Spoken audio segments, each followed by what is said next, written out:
अस्सलाम वालेकुम जी, तुसी वेख रहे हो पंजाबी न्यूज़ चैनल ते मैं हां सनफीदुर रहमान जाट।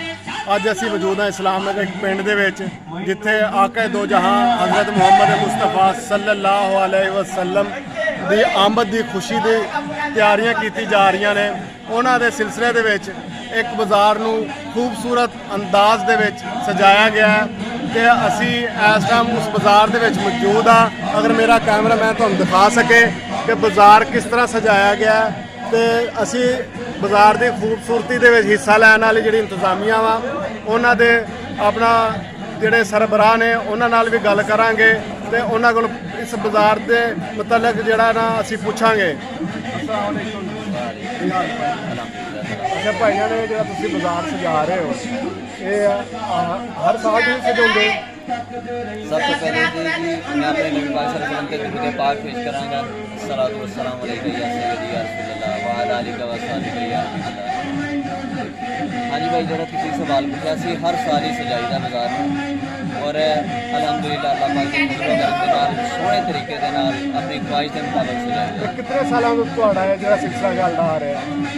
पहले तो भाई इतने कोई ईडा रुझान नहीं होंदा, तकरीबन 5-6 साल तो जरा ना सानूं ज़्यादा शौक उठा तो असी 5-6 सालों तो जरा ना बड़े अच्छे तरीके के नाल जिन्नी साडे कोल कोशिश होंदी उस तो ज़्यादा वध के काम करीदा। सानूं ये दसो जिहड़े साडे इस टाइम व्यूअर्स ने वेखण वाले उन्होंने भी इश्तियाक होएगा। माशाअल्लाह बहुत खूबसूरत तुसीं बाज़ार सजाया है। इस बाज़ार से जिहड़ा है तुहाडे सालाना कितने अखराजात आउंदे ने?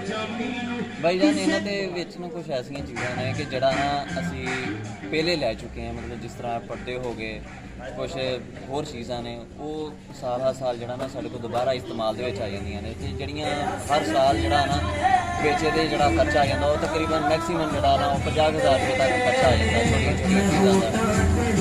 ते ये जरा अहले मुहल्ला दे सामने सजाया जाता या कोई एक फर्द जरा इसके अखराजात बर्दाश्त करता? नहीं जी, ये माशाल्लाह सब तो वड्डी गल यह है कि असी अहले सुन्नत दे नाल तावन करन वाले हां, ओहदे नाल तल्लक रखदे हां ते नबी पाक सल्लल्लाहु अलैहि वसल्लम दे जरा ना वो मिलाद सारा अहले मुहल्ला ही जरा ना शिरकत करदा वा इहदे सारिਆਂ ਦੀ शिरकत दे नाल ही सारा कुछ हुंदा। माशाअल्लाह जी बहुत खूबसूरत बाज़ार है। इस टाइम बाज़ार दे विच जिहड़े ने काफ़ी जिहड़े बच्चे ते लोग जिहड़े पूरे पिंड दे जिहड़ा आके इस बाज़ार नूं इसकी खूबसूरती देख रहे हैं।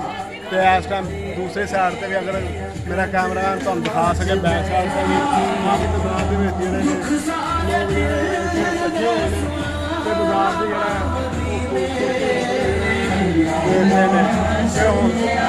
इस टाइम तुसीं मैनूं इजाज़त दो तो तुहानूं अगले नवां कोई बाज़ार दिखाउण वास्ते इंशाअल्लाह असीं फिर हाज़र होवांगे।